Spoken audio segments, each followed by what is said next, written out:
Урматтуу мекендештерим, мына бүгүн 9 май жеңиш күнү ар бир кыргызстандык үчүн ыйык күн. Биздин жаркын келечек үчүн өз өмүрлөрүн ардаган аталарыбыздын, чоң аталарыбыздын элесине таазим этебиз. Бүгүнкү биздин жүрүшүбүз алардын өлбөс өчпөс эрдигине арналат. Алардын эрдиги эч качан унутулбайт. Кийинки муундарында жүрөгүндө бул сакталат. Дүйнөдө тынчтык, элибизде ынтымак, аманчылык болсун.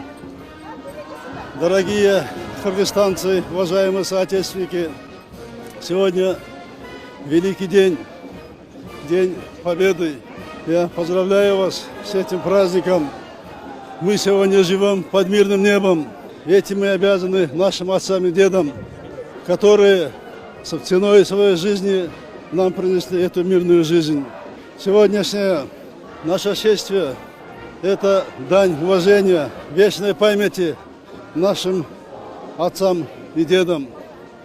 Наш священный долг – это всегда помнить и чтить об их подвиге. Еще раз поздравляю всех с этим великим праздником. Пусть всегда на земле будет мир и в родном Кыргызстане тоже. С праздником!